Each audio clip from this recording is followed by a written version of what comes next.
بسم اللہ الرحمن الرحیم۔ سب سے پہلے پاکستان، میرے عزیز دوستو پاکستانی، السلام علیکم۔ آج 6 نومبر 2019 ہے اور میں لاہور سے آپ سے مخاطب ہوں۔ ان دنوں آپ لوگ دیکھتے ہیں کہ اپوزیشن پارٹیز جن کی تعداد کم و بیش 9 سے 10 کے قریب ہے، وہ حکومت پاکستان کے خلاف احتجاج کر رہی ہیں۔ ان کا مطالبہ وزیر اعظم پاکستان عمران خان صاحب کا استعفیٰ ہے۔ میں یہ سمجھتا ہوں کہ وہ اپنے اس ارادے میں بالکل اسی طرح ناکام ہوں گے جس طرح وہ عام انتخابات میں ہوئے تھے۔ لیکن میں یہاں پر اس لیے بھی ان سیاسی جماعتوں اور ان کے سربراہان کا نقشہ بیان کرنا چاہتا ہوں۔ ان کی مثال میری نظر میں ہاتھ کی 5 انگلیوں کی ہے، جو ایک دوسرے سے الگ بھی ہیں اور ایک دوسرے کے برابر بھی نہیں، لیکن جب ملک کو کھانے کی بات آتی ہے تو یہ سب ایک ہو جاتی ہیں۔ اگر یہ لوگ جو اپنے مفادات جن کے ایک دوسرے سے الگ ہیں، جن کے نظریات ایک دوسرے سے مختلف ہیں، جن کا سیاسی ایجنڈا ایک دوسرے سے مختلف ہے، جو نظریاتی طور پر ایک دوسرے سے مشرق اور مغرب جتنے فاصلے پر ہیں، اگر یہ لوگ اپنے مفادات کی خاطر ایک ہو سکتے ہیں تو ایسے موقع پر ہم ایک کیوں نہیں ہو سکتے؟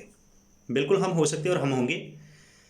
ہم نے متحد رہنا ہے، اپنی حکومت کو سپورٹ کرنا ہے اور ان لوگوں کو ان کے ارادوں سمیت ناکام کرنا ہے۔ میں یہ سمجھتا ہوں یہ کیسا سیاسی دھرنا ہے اور یہ کیسی ارادوں کی ٹوٹ پھوٹ ہے اور کیسی یہ بے بسی ہے کہ زیادہ سیٹیں جیتنے والے لوگ کم سیٹیں جیتنے والے مولانا فضل الرحمان صاحب کی بیک پہ کھڑے ہیں۔ یہ ان کے ارادوں کی شکست نہیں ہے تو اور کیا ہے؟ دوسری طرف مولانا صاحب کی شخصیت وہ ہے کہ جس کو میں نے ہمیشہ آخرت سے زیادہ جمہوریت کی فکر کرتے ہوئے دیکھا ہے۔ یہ آزادی مارچ یا آزادی دھرنا جو ہے، یہ کیسے اس کو نام دے سکتے ہیں؟ یہ کس کی آزادی کی بات کر رہے ہیں؟ یہ پاکستان کا یوم آزادی منانا پسند تو کرتے نہیں۔ یہ کیسا آزادی مارچ ہے اور دھرنا ہے کہ جس میں پاکستان زندہ باد کا نعرہ کوئی نہیں، جس میں پاکستان کا پرچم کوئی نہیں۔ دوسری طرف میں یہ سمجھتا ہوں کہ عمران خان کا اس ملک کو چلانے کے لیے نیت اور کام کرنے کا جو انداز ہے، جہاں تک اس کا تعلق ہے، تو میں یہ سمجھتا ہوں کہ عمران کا انداز اور عمران کی نیت قطعاً کسی ایسے شخص کو سمجھ نہیں آ سکتی ہے جسے صرف مسائل کا رونا آتا ہو اور صرف مسائل کی نشاندہی کرنی آتے ہو۔ ہاں، سمجھ صرف ہو سکتا ہے کہ جس کو مسائل پیدا کرنے سے زیادہ مسائل کو حل کرنے کی عادت ہوگی اور تجربہ ہوگا۔ پنجابی زبان کا ایک بڑا مشہور اکھان ہے کہ پہلے سال چٹی، دوجے سال ہٹی، تیجے سال کھٹی۔ یہ دانشوروں کی بات ثابت کرتی ہے کہ کام آہستہ آہستہ بنتے ہیں۔ لوگ سال 1.5 سال کی حکومت سے ہر بات اور ہر مسئلے کا حل کیوں مانگ رہے ہیں، جبکہ جن لوگوں کے فالوور وہ ہیں وہ تو سال ہر سال سے نہ انہوں نے مسائل حل تو کیا کوئی نہیں بلکہ پیدا کیے۔ پاکستان قرضوں کے چنگل میں پھنسا ہوا ہے اور انہوں نے مزید اس کو جکڑ دیا ہے اس میں۔ تو میں یہ سمجھتا ہوں کہ میں ذاتی طور پر اگر بات کروں تو میں کرکٹ کا اور میدان کا آدمی ہوں۔ میں نے کرکٹ کھیلی ہے، تقریری مقابلوں میں نے حصہ لیا ہے، مجھے کام کرنے کی عادت ہے، مجھے سچ بولنے کی عادت ہے، مجھے محنت کی عادت ہے اور مجھے جیتنے کی عادت ہے۔ اگر میں بحیثیت استاد اپنی تحریر اور اپنے قلم کی طاقت کو بیان کروں تو میں ایک مثال دینا ضروری سمجھتا ہوں کہ میں ایک تعلیمی ادارے میں پڑھا رہا تھا، تو وہاں پہ ایک لڑکی جو گورنمنٹ کالج اسلامیہ کالج کوپر روڈ کی اسٹوڈنٹ تھی، مجھے اس نے کہا کہ سر جمعہ کا دن تھا، پیر کو میں نے تقریر جمع کروانی ہے، آپ مجھے لکھ کے دیں۔ میں نے وقت نہ ہونے کی بنیاد پر اس کو انکار کر دیا، جس کے نتیجے میں وہ رونا شروع ہو گئی، تو مجھے مجبوراً حامی بھرنی پڑی۔ میں نے اس کو تقریر لکھ کے دی اور آخر پر میں نے ایک جملہ لکھ دیا کہ بچے اگر آپ نے اس لکھی ہوئی تقریر کو اچھے طریقے سے اسٹیج پہ پرفارم کر دیا تو مجھے پورا یقین ہے کہ ججز کو پہلی پوزیشن کا فیصلہ کرنے میں کوئی پریشانی نہیں ہوگی، کوئی دقت نہیں ہوگی۔ اور اس تقریری مقابلے کے 4 سے 5 دن بعد جب اس کے ہاتھ میں کتاب کا ایک انعام تھا اور فرسٹ پوزیشن کی ٹرافی تھی تو یہ معاملہ خوشی کا تھا۔ یہ اظہار ہے میری اپنی اللہ تعالیٰ کی طرف سے دی ہوئی صلاحیتوں کا۔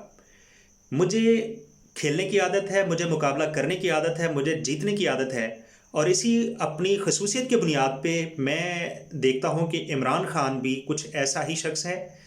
وہ بھی کچھ نہ کچھ کرنے کا ارادہ رکھتا ہے، لیکن جس شخص نے اس کی نیت ٹھیک ہو، جو توبہ کو اہمیت دے چکا ہو، جو توبہ کر چکا ہو، جو کچھ کرنے کا ارادہ رکھتا ہو، تو پھر کسی بھی قسم کی شاطرانہ اور مخالفانہ سوچ جو ہے وہ اس کا کچھ نہیں بگاڑ سکتی۔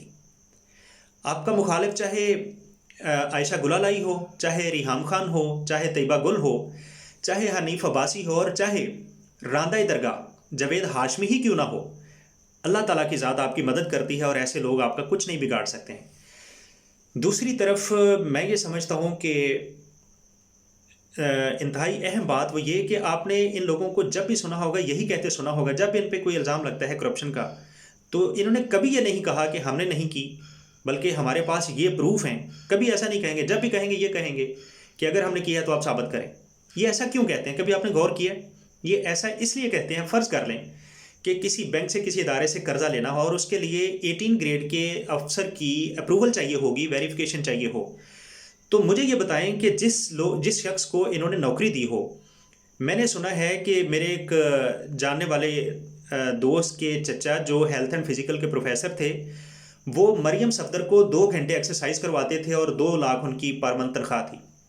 مجھے بتائیں کہ جب انہیں 18 گریڈ کے کسی افسر کی اپروول چاہیے ہوگی تو کیا وہ بندہ نہیں کر کے دے گا، بلکہ وہ تو گھر جا کے کر کے دے گا۔ اب یہ سال ہر سال سے سیاست میں رہ کے اس کے داؤ پیچ کو سمجھ چکے ہیں، قانونی ضابطے کیا ہوتے ہیں اور ان کو کیسے پورا کرنا ہے یہ سمجھ چکے ہیں، یہ جانتے ہیں، اس لیے یہ بار بار ایسی بات کرتے ہیں کہ اگر ہے تو ثابت کریں۔ میں یہ سمجھتا ہوں اس کا یہ مطلب ہرگز نہیں ہے کہ ایسا ہوا نہیں ہے، اور وہ کام اداروں کا وہ کر رہے ہیں۔ دوسری طرف میں یہ سمجھتا ہوں کہ جن لوگوں کے نزدیک کامیابی کا معیار یہ ہو کہ نریندر مودی عمران خان کی کال تک اٹینڈ نہیں کرتا ہے، اگر عمران خان نے مودی سے رابطہ کرنا ہے تو یہ میاں نواز شریف صاحب کی خدمات لے، تو میں یہ سمجھتا ہوں کہ عمران خان میاں صاحب کی خدمات کیوں لے؟ میاں صاحب کے پاس ایسا کون سا گر ہے؟ اور اگر وہ عمران کی نہیں سنتا ہے، میاں صاحب کی سنتا ہے، تو میاں صاحب نے اس کو کال کر کے، اس کو کال اٹینڈ کروا کے کوئی مسئلہ فلسطین حل کروایا ہے؟ کوئی کشمیر کی آزادی جو ہے وہ حاصل کی ہے؟ انہوں نے کیا کر لیا ہے؟ انہوں نے اگر کال کی ہے تو کال کر کے سفارتی آداب اور ضابطے تمام بالائے طاق رکھ کے اسے اپنی نواسی کی شادی پہ دعوت ہی دی ہوگی، اور کیا کیا ہوگا؟ اس کے علاوہ ان کی کامیابی کیا ہے؟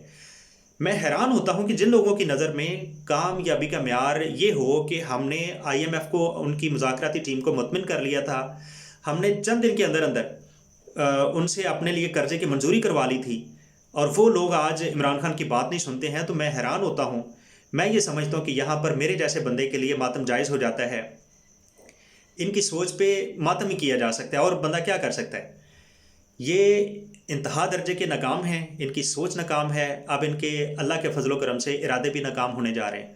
اور آخر پر ایک بات تو طے ہے کہ ان پروٹیسٹنگ اپوزیشن پارٹیز میں 2 جماعتیں جنہیں وفاق کی علامت سمجھا جاتا تھا، آج وہ اس حد تک اپنے ارادوں میں اور اپنے مقاصد میں ناکام ہو چکی ہیں کہ وہ ان میں سے ایک بھی اکیلی جماعت جو ہے وہ پی ٹی آئی کا مقابلہ نہیں کر سکتی ہے۔ اس کے لیے بھی انہیں 10 جماعتوں کو مل کے میدان میں آنا پڑا۔ اللہ تعالیٰ سے دعا ہے کہ وہ پاکستان کو اس کے اندرونی اور بیرونی دشمنوں سے محفوظ رکھے۔ پاک فوج زندہ باد، اور یہ پاک سرزمین اللہ کے فضل و کرم سے ہمیشہ پائندہ باد۔ تھینک یو، اللہ حافظ۔